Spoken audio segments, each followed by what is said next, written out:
over on YouTube. Welcome to Mindful Live number 46, is it? Yes, Mindful Live number 46. It is the 1st of March, a new month. February went bye-bye, quick like that. So quick, February is gone. We're in a new month now. It is March. Second month of the year is done. We're into the third. Welcome to Mindful Live number 46. It's nice having you here.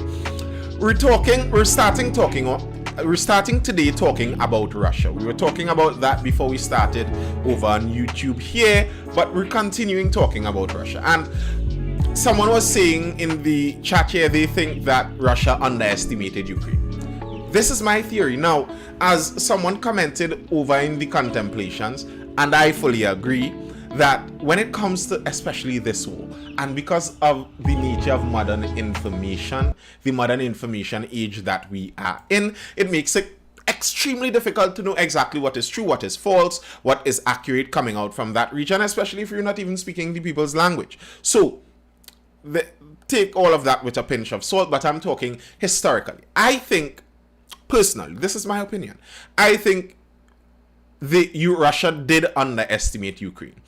I think they were expecting Ukraine of 2014 when they moved in and took over Crimea. Ukraine of 2014, I believe the Ukrainian defense minister back in 2014 admitted that all they could have fielded was a 5,000 person army back then. That was a very depleted Ukraine. But however, if you beat someone halfway and then leave them, you cannot expect that the next time you come back, they're going to be that same weakened state. So since 2014, Ukraine has been doing quite a bit. There has been constant fighting in Ukraine since 2014. The fighting never stopped. Somewhere around 14 or 15,000 people have died in Ukraine in the last, what would that be, about 8-9 years? In the last decade, about 14,000 people in fighting. You see, in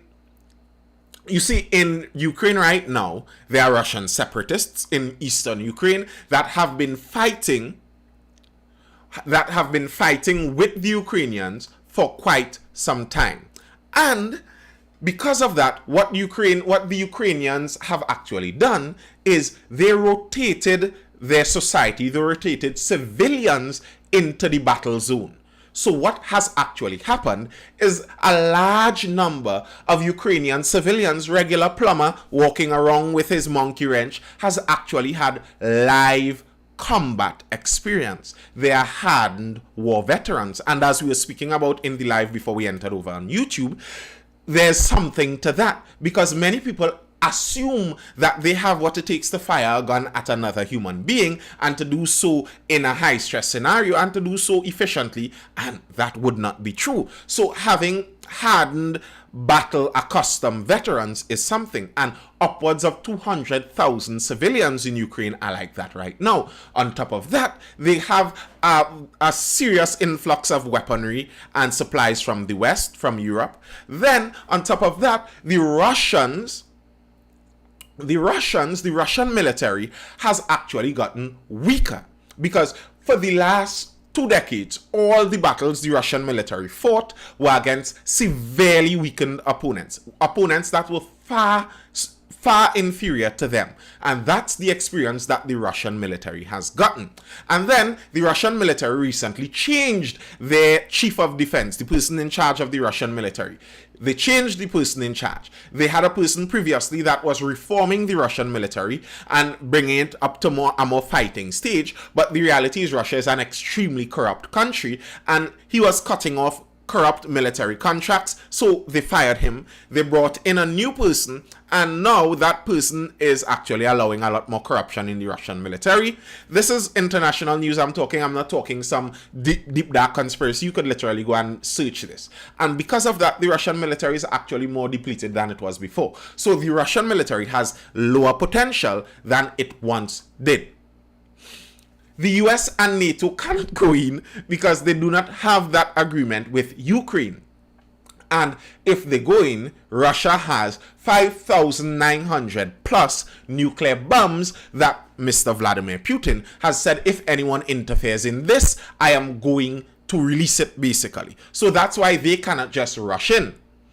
They cannot just rush in there. And the Ukrainians now are fighting for their land. They are seasoned in battle. They have a lot more supplies. They have a lot more weapons. So they are actually a harder target to take over. Now, the truth is, Krymak is saying that he believes Russia is taking it easy. I wouldn't phrase it like that. I would phrase it like Russia is trying to fight a specific kind of battle. If Russia just wanted to decimate Ukraine, well, they could have carpet bombed the entire country, and that would be that, and Russia would win. Sorry, but that is not what Russia is aiming to do. They want to control that territory. The people in that territory, they want to consider them as Russians, eventually, I suppose. So it's in no interest to them to carpet bomb the entire thing. That's not what they're going to do. So the kind of battle they're fighting cannot be fought like that. Now, here, this is my theory. I could be all wrong, but this is what I'm seeing from reading quite a bit and quite a few of the experts from that side of the world. I believe Russia would have wanted this to have happened in 3 days, max. You see, as someone pointed out, the sanctions are really hard, and that's true. And the sanctions are only climbing. But bear in mind, within the first 3 days, Germany, Italy, Spain, and quite a few other European countries were actually against the sanctions on Russia. Within the first 3 days, China actually was seeming like they would have supported Russia. Within the first 3 days, Belarus seemed like they would support Russia. A lot more people seemed like they would support them that are now pulling back. You see, if Russia was able to rush in there, and get this entire thing over with in like 3 days max, then the sanctions would not have mattered. The operation would have finished. They would have gotten their goal accomplished. They would have appointed their Russian puppet leader inside of Ukraine. Bear in mind, the United States did the same thing. They fueled a coup back in 2014 and installed a United States EU puppet leader, well, not puppet, but favorable leader. And maybe no, they didn't pull back. But they aren't vocal about their support. Everyone now is speaking much more apprehensive about their support. There are nearly no vocal supporters, except, and this is actually going to be, no, they did not pull back. Belarus did not pull back. This is actually going to be the first story we're touching on. One of the more vocal supporters right now is Venezuela. Yes, our neighbors. Yeah, like Venezuela, I understand y'all and the United States aren't friends, but I mean, you could have stay out. I mean, yeah, you don't have to condemn, but you don't have to choose a side either. You know, let's keep it safe down on the southern end of the Caribbean here, please.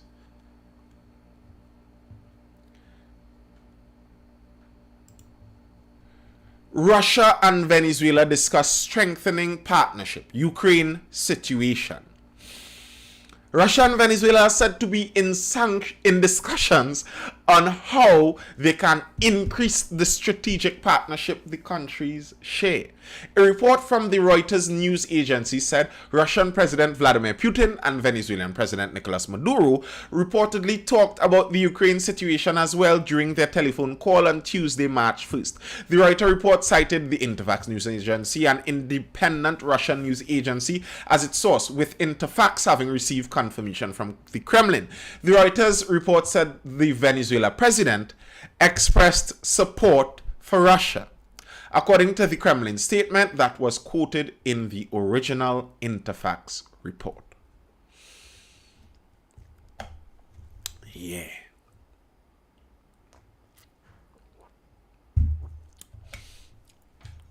Kuvon says that Russia holds Venezuelan debt. And you see, this is actually the problem. I don't want Russians to advantage Ukraine. I am also very much aware that the exact details of everything that is going on, we do not know. And a lot of what we are being fed is wartime propaganda, which is understandable. That's what wartime does. But know that it is wartime propaganda, a lot of what is being fed. But I think in this situation, the best for the world would be if this could be resolved, however, with only Russian and Ukrainian involvement. You see, you do not want other countries to jump on either side. That is actually what causes a world war. Two countries fighting don't cause a world war. When countries other than the two start to choose either side is when problems occur. So, yeah, Venezuela, I think Venezuela should be relaxing right now. Now is not the time. Speaking neighbor to neighbor, Venezuela, we're neighbors. We accept some of your citizens here. We accept some of your citizens here, So for all of our sake, please, keep it on a low. Keep it on a minimum. Let's not go down that road. It appears so that is the best case scenario, but it appears the West Wing media wants it bad.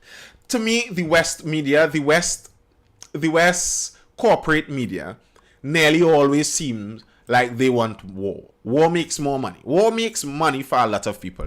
Bear that in mind. War, as insane, as brutal, as tragic, as depressing that it is, the wars make a lot of money for a specific group of people. Not everyone won't make money. A lot of you are just going to die, but for some people, for a select few, the wars make a lot of money. Drink aqua. Yes, drink agua and mind your business. I think I'd have to speak to some Venezuelan friend of mine and get them to translate that into whichever Venezuelan lingo that could go, something colloquial, not just, I don't want it to be just raw standard Spanish. It needs to be colloquial enough, and let Venezuelans know, drink agua and mind your business. See about yourself. let's stay, let the cockroaches stay out of the foul business, as they say in the proverb. Blessed night, Flamon. Blessed night. Nice to have you here. And I usually mention this. Anyone in the live, if you missed piece of the live or you'd like to see it again, much of what is said here is actually recorded over on my YouTube channel, Nathan Springer on YouTube. You can go and view the live over there if you are interested in, or you could view it again after it has finished over on Nathan Springer on YouTube. Be sure to go over there and subscribe, and you can catch most of the lives there. Almost all that was done before is already there. If you missed something today, you can get it there. So subscribe over on YouTube. Nathan Springer over there. Veni, is Russia linked to attack in the West? I hope not. I hope there aren't any attacks in the West. I like the West being peaceful. Please, thank you. Much appreciated. All right. Now, let's go over to see where this extremely depressing situation with the divers has reached. We know from since yesterday that bodies were recovered. The bodies, I believe, were sent to St. James, and some investigations are being started. Now, we're hearing some talk from multiple sides. Let's see exactly what they are trying to get across. Send them home. And where was Newman George? Asks Roger.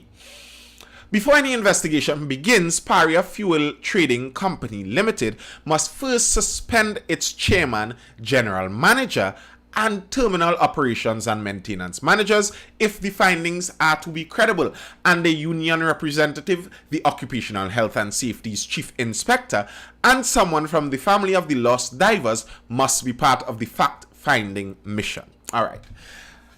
I could understand the sentiment, but I am not sure if a family member being a literal part of the investigative team would work for the best of getting to the bottom of the situation. I'm not sure.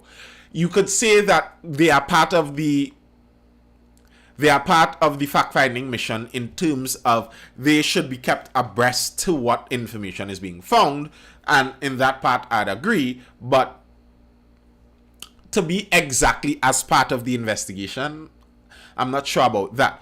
But on the other grounds, having a union representative and the Occupational Health and Safety's chief inspector makes sense to me.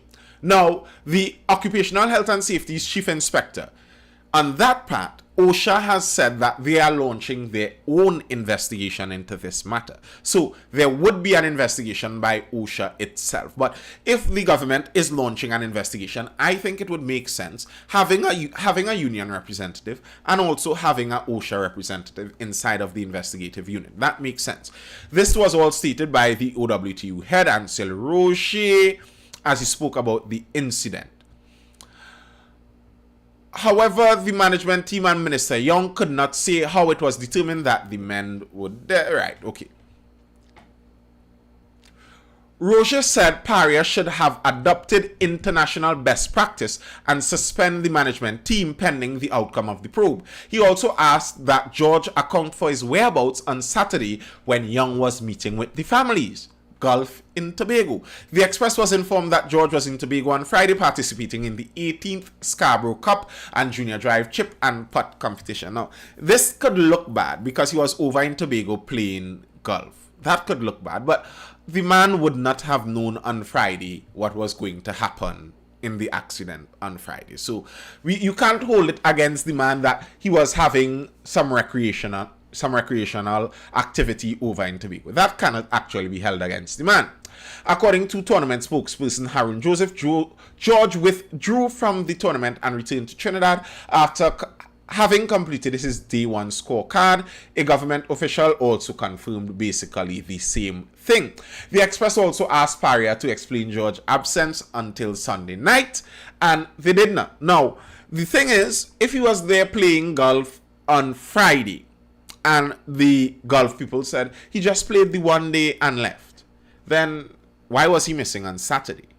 That's actually the question they're asking. If you're saying you left your golf tournament as soon as you heard of this incident, you could not have stayed and played golf during this whole thing. And I agree. But if you said you left during that time, then the question they're asking was, where were you in the in-between time until Sunday? He was in meetings, Richard Glubman says. Well, that's the question they're asking. They're asking, where was he? Because none of them met with the family during that time. That's the point they're making. So, which meetings would have been more important than meeting with the family of the men trapped right now? Roger's timeline. So, this is I like this for having the timeline there. I like this for having the timeline there and establishing a few things. Minister Young said yesterday that he had obtained a report giving the chronology of the events involving the divers from the time they disappeared on Friday afternoon. Roger said his union, hey Flamon over there on YouTube, thank you for joining. Roger said his union had also investigated it, and his union has made their own timeline, and their timeline flows as follows. From on Friday 2 p.m. the 5 divers went into the water. 3 p.m. suction was observed on the water's surface. The standby diver went down but could not find the men. That was 3 p.m. 5:30 p.m. family members went into the pipeline despite an attempt to prevent them. Christopher Boudram was rescued, and by 6 p.m. he was at the hospital being treated. 7 p.m. remote cameras and divers arrived at the site. All this time the missing men could have been saved, Roger said. This is 7 p.m. 11 a.m. on Saturday, a remote vehicle entered the pipe and reached 100 feet into the line. Midday Saturday, meeting with the family members and Minister Young held where the family was told a rescue effort was being mobilized within 2 hours, Roger said. By 5 p.m., family members were hearing nothing further from the company. At 9:30 p.m., this is Saturday, Roger said Chairman Newman George joined the response team at Point-A-Pay. 10:30 p.m., reports emerged that the rescue operation out at sea was being stalled because of a lack of permits. So, at 10:30 p.m. on Saturday night, according to the OWTU timeline, there was still no permits given to allow diving for a rescue mission. Good night, Candyman. Good night, Love Can Make Me. 10:30 p.m. on Saturday. So to all the people that, the people that saying, they don't have the information, the right information, they're yet to really have a critical opinion. I understand that all the information isn't out yet, but there are some things that already kind of tell a shady story. 3 p.m., the suction was observed till 10:30 p.m. the next night. Good night, King Khan. The next night, you're trying to tell me there's no permit for the dive? And this isn't a permit to me in this case. It's not that they're saying they haven't done a safety check of anything. It's that a permit isn't there. That doesn't add up. 2 a.m. Sunday, there was a setback when a crane malfunctioned while lifting the hyperbaric chamber over the pipe in which the men disappeared. By 10 a.m. Sunday, there were protests outside Paria's facilities that continued all day. 8 p.m. Sunday, the management team was hosting a press conference saying the missing men were all dead.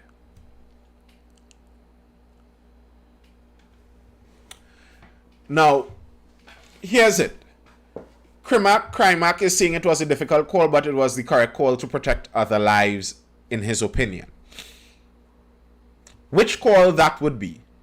Because the 10:30 p.m. problem was a problem with lack of permits. They weren't saying that what happened there is it was too dangerous and the situation was too dangerous. Good night, Schizo. They were saying there by 10:30 p.m. there was a lack of permits. That was the issue. And I mean, an investigation needs to be launched into this because it needs to be found what was the reality at between the time 3 p.m. till 10:30 p.m. Saturday, 3 p.m. Friday till 10:30 p.m. Saturday. What were they looking at inside of that habitat there? What were they looking at that they were seeing so dangerous and so hazardous that they could not have allowed even the men who had the right equipment to do the rescue in there? But that's the thing, Mr. Crimac. Crimac is saying not to let other divers go in without the proper gear. Understandable. Okay, you might say that for the guys who arrived there 5:30 p.m. But the Coast Guard arrived, who had the proper gear. And this was the problem that someone last night mentioned, and one of the family members mentioned also, that the Coast Guard themselves, who are meant to be the final, they are meant to be the final rescue in this case. The Coast Guard were there and they didn't have the permits. They were there with the right equipment to do that kind of rescue, and they didn't have the right permits either. Winter Soldier says it seemed like an issue of negligence or an alleged cover-up of negligence. Or both. Yes.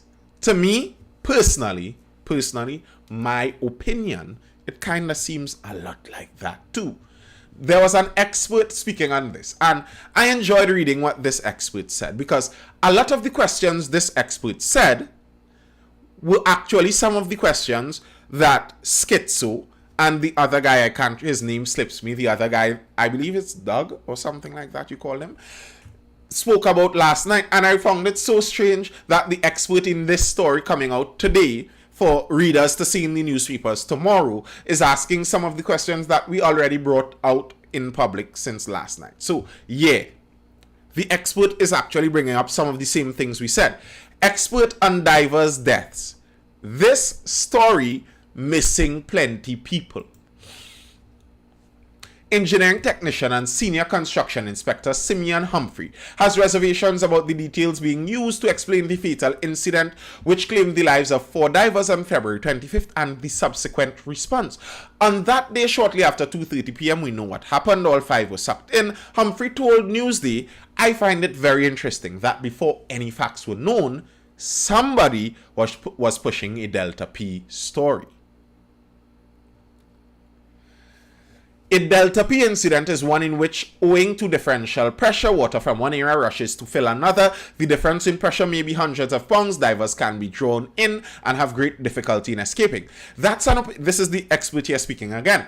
That's an opinion that I found very interesting, because before anything at all was known, this Delta P story started to make the rounds. You know what they say about opinions? Opinions are like a-holes. Everyone has one. Okay, Mr. Simeon.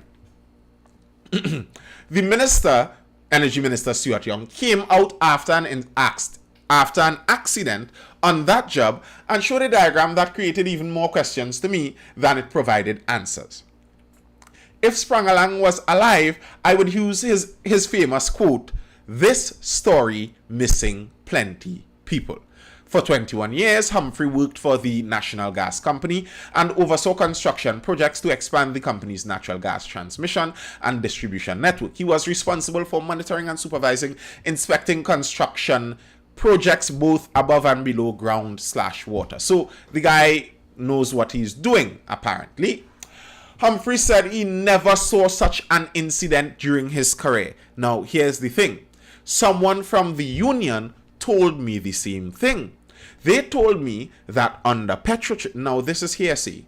This is what someone from the OWTU told me, that under Petrotrin, safety measures were much more serious. Petrotrin took safety much more seriously. And since it was changed over, they have not been taking it as seriously. They said recently a man lost his leg there, and that there have been quite a few incidences occurring, and this just shows a culmination, as it were, of some of the incompetence as it comes to safety. That's what the OWTU is alleging. I don't know that to be true, but the expert also is saying here, for 21 years of his experience, he has never seen an accident like this. Humphrey said he never saw such an incident occurring during his career.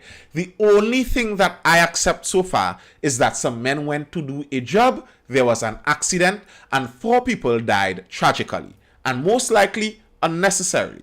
He said the incident was avoidable and preventable because in the 21 years that I worked in the natural gas industry, we didn't lose anybody on a project. We had no accidents leading to a death. He also pointed out, speaking to 1 or 2 of my colleagues who are retired and still working in the field, the position is that until all the facts are laid out in a transparent manner and publicized, everything is just speculation. Let's see if PARI and LMCS will be transparent and accountable and publish what their respective operating and the HSE policies say about conducting the operation the men were doing, in addition to what codes and standard operating procedures will normally govern it. Humphrey had questions about the situation. Now, listen to the questions about the situation. Listen to the questions about the situation. Wow. And if you were in the live last night, Positive Radiation asking, did PARI use lockout tagout in their SOPs? Listen, that was asked last night also. All those questions were asked last night. Now, listen to the questions that the expert is asking here. What was the risk assessment, the dive plan, the emergency response plan, the on-site support equipment, expertise and services before the job commenced? When companies are doing construction and maintenance on their gas transmission and distribution networks, whether it be underground or above ground, there are international codes, standards, regulations, and operating procedures that must be followed to ensure the highest standard of technical efficiency and safety. With TT's gas transition and distribution network being the Western Hemisphere's 7th largest, Humphrey said underwater operations are common. For this reason, he said everyone involved in the operation was culpable in the incident. He is asking a lot of the questions He's asking a lot of the questions that were asked in the live last night. There was supposed to be procedures in place before all of this happened, so that, first of all, so that the incident will not happen, and that if an incident like that did happen, that it would not have turned out the way it did. The expert went on saying, with regard to whatever job these divers were doing, essentially the people who were involved in it at the level of leadership, right down to the level of operators, workers, and divers, are thought to have been governed by these codes, standards, and operating procedures, including the safety plans and emergency response plans. The emergency procedure had to be whatever was actually determined prior to startup of the work and signed off by the competent and experienced professionals who have the duty and authorization to do so. The emergency response procedure doesn't come from somebody who sees something on TV and an hour later went to rescue something. That is not an emergency response. And I understand that. I think he's saying that with pertinence to the divers who are attempting the rescue afterwards. If the divers weren't privy to the emergency response plan that was planned for this specific project, then they were not supposed to be the ones to respond. But then the question is left, what was the response plan? And this is what I was asking to some of the people who were saying last night. Some of the people who were saying last night that, okay, the divers weren't supposed to be allowed in because, there are procedures to be done and etc., etc. So what was the procedure being done? What was the emergency response plan? Are you telling me the emergency response plan that is in place for the expert here is saying that he isn't even going along with the Delta P event story. So I'm going with the expert. Let's say an accident happens that puts underwater divers inside of a pipe. However it happens. The emergency response plan for that in Trinidad and Tobago is that we take 2 days and come out and say it's a recovery mission for the bodies. That's the response plan. I don't get it. Schizo says exactly they were supposed to have aux drivers for ERP, emergency response plan. But here's the thing. Something I noticed in the previous article that I'm not sure I saw before. There were obviously people there with them. In the timeline that the OWTU gave, they said that a diver that was with them around 3 p.m. suction was observed on the water surface. The standby diver went down but could not find the men. So there was a standby diver, but that's all the information that there is. I'm not going to say anymore because I don't know. That's all the information they gave. There was a standby diver. We know that. So, it seems in this, as the expert said here, that the problems occurred before the accident even happened.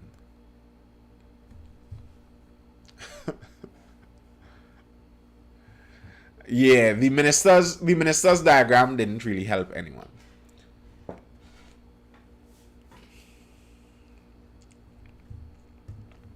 Winter Solar says, I think now they will have harness ropes for all divers. This should never happen again.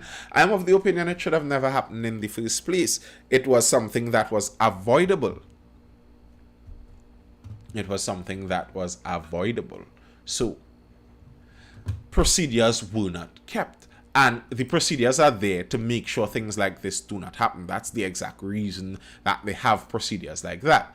They are there to make sure such a thing doesn't happen. But unfortunately, in the way how a lot of government agencies run, they don't take on the procedures very seriously, because many times the appointments in government agencies are appointed based on who you know. Now,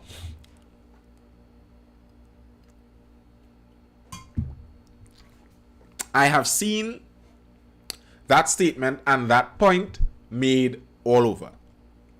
Many people are now of the view many people have the view that, similarly to what I was saying that the OWTU said, that Petrotrin had better safety measures and they treated safety more seriously. They're saying that with the switchover, there was too much political interference, and the political interference took away from the actual competence of the people hired, and that is why this incident happened.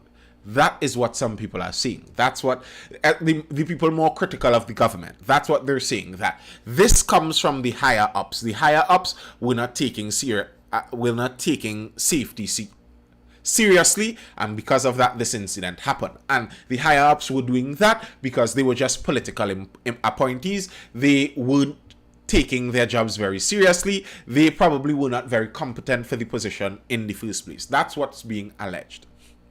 And it's the age-old story in Trinidad. Now, I don't know if it's true in this case, but it is the age-old story in Trinidad. It's you know the regular. It's like a joke. They're talking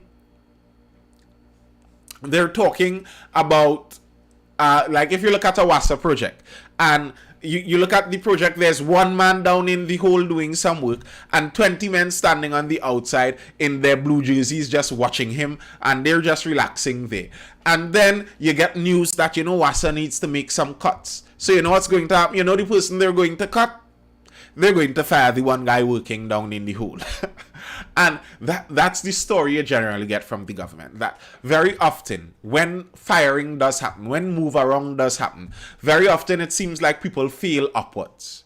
This is not saying that's what happened there, but I understand why that assumption could be made. Because in government, it could feel like failure doesn't necessarily mean you lose your position. And there's another story. Wow. And there's another story. Shalini Santu says, yes, there was an incident similar to that happened before. A platform burned down with 13 men already years ago. One of the divers who died, his dad was on the platform. Sheesh. But yeah, there's another story. In the whole oil and gas sector, we're staying in that that fossil fuel sector right now. There's another story showing a sign of that. Now, it's on you to decide what to make of it, but the facts of it, they make you squint. And it takes some following.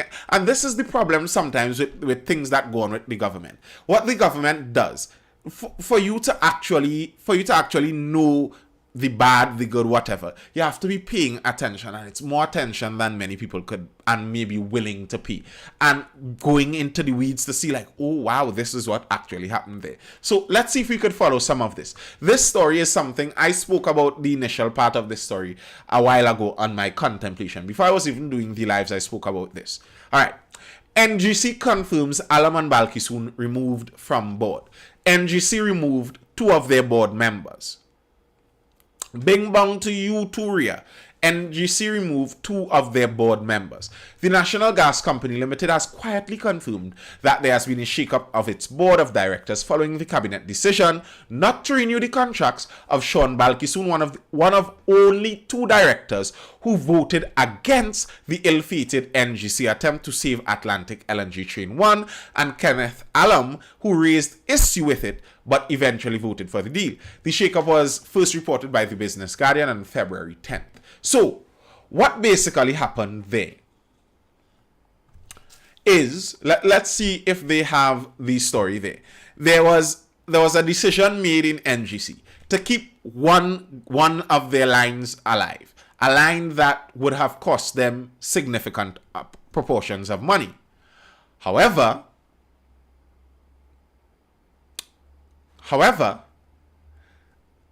it was already known that it was high risk and it was costing a lot of money, Trinidad's money, our money, and they knew it was high risk and they still made that decision. And while they made that decision, all right, let's get into some of that. The Business Guardian had reported that Alam had challenged NGC President Mark Loquan at board meetings, and it appears this did not go down well with the government. So, the 2 directors they fired were 2 of them that challenged this decision. So imagine that. Two directors fired were the two ones who challenged this decision. The removal of both men comes less than 6 months after the Business Guardian broke the story that NGC had thrown away $250 million behind the failed Train 1 deal and was relying on gas contracted to the downstream petrochemical sector in its effort to restart the plant. Yeah. It is now confirmed that the money is lost as the government secretly signed a memorandum of agreement with BPTT, Shell, and NGC that puts an end to Train 1. Now, the Schizo says, oh, I remember that. Here's the part that I find disgusting that I remember about that. That when this discussion was brought up about it being so risky and being most likely lost, the government made it seem like it was more leaning towards the side of, it was a sure thing that this is going to happen. Then within short time here, everything is kind of done on the hush-hush. They silently signed this agreement. It was never announced that they signed the agreement, that they're folding up Train 1. They made an announcement making it seem like they're actually going to put Train 1 further. And then, in secret, they signed an agreement to close it down. The Business Guardian had also revealed that in making the investment, the directors tried to protect themselves from future litigation by asking for an indemnity for their actions. I remember this contemplation because there was a guy in the comments, really defending the directors, saying that he understands they should not have to face future litigation for this. If they make a decision here, they shouldn't have to face real consequence for that decision in the future. Otherwise, it makes it hard for them to make a decision. I disagree. If you make a rubbish decision that loses the country $250 million, you should face some kind of consequence for that. Especially if at the moment you're making the decision, you are being warned about the dangers of this situation. Is the PNM government also corrupt? What kind of question is that? Yes. No, there's corruption in the government. Let me put it that way. There is corruption in the government. The NGC and Keith Rowley administration tried to keep Atlantic LNG Train 1 operating in the face of BPTT and Royal Dutch Shell, both the largest shareholders of Atlantic Train 1 and the largest natural gas producers, saying they did not have natural gas to operate Train 1 and it should be shut down. This was part of the frustration that was going on back then. The people who supply gas, bear in mind, NGC doesn't make gas. NGC doesn't extract gas. They transport gas. So the guys that are actually getting the gas out of the ground,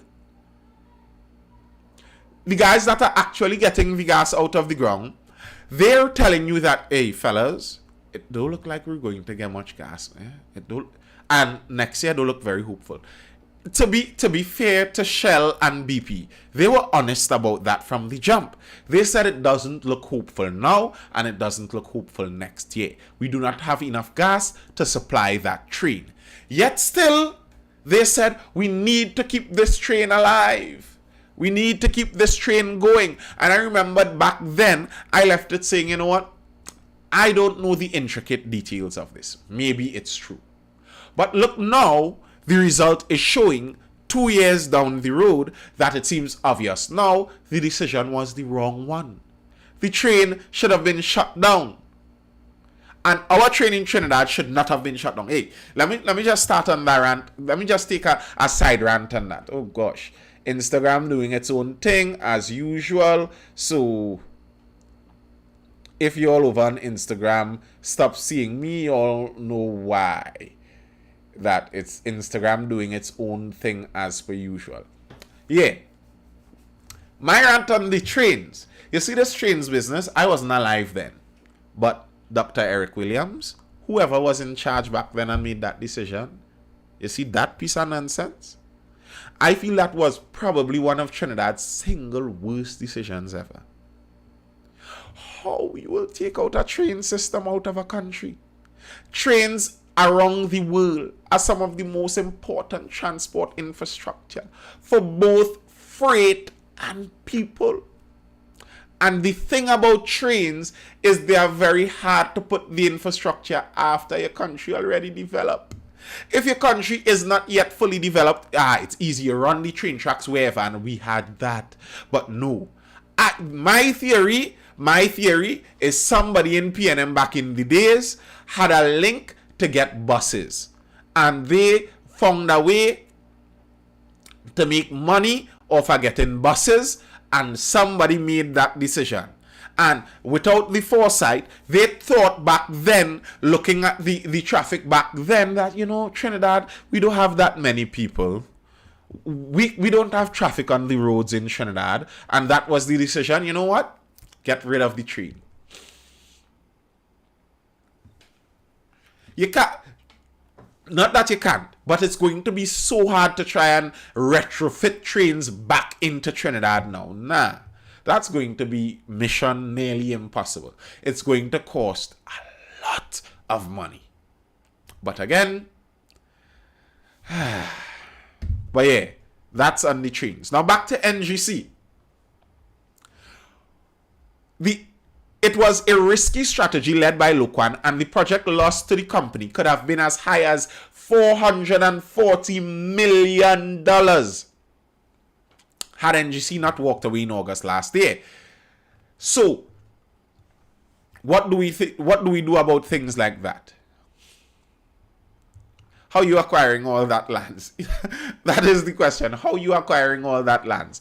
You're going to pay through your teeth. And people who want squatting land in Trinidad and Tobago, they're going to demand some of the most money. It's going to be very hard to try and get that land. To try and do that now, good luck. Really, good luck. But I feel that might be one of the single worst decisions we made as a country. Throwing away trains that were already well established in our country, traveling with people. And now, look at the roads. Look at the roads. Insane. Eminent domain. Do we have that here, Richard Glubman? Isn't that a US thing? I'm not sure we have. Is that within our law books? I don't know if that's in our law books. I'm not sure, to be quite honest. I'm not sure. I know it to be an American thing.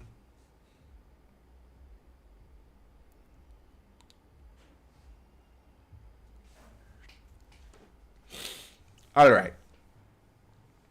But the thing is, even if we have something like it over here, governments don't generally seize land in Trinidad and Tobago just like that, because you're going to end up in real bacchanal.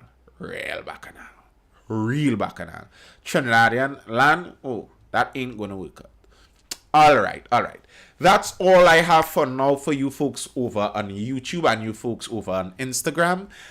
It was a pleasure having you here, and do join me again tomorrow for the next Mindful Live at 9:30. I'm going to be over on TikTok for a little while there, chilling. If you'd like to join, feel welcome to do so. If not, see you again tomorrow.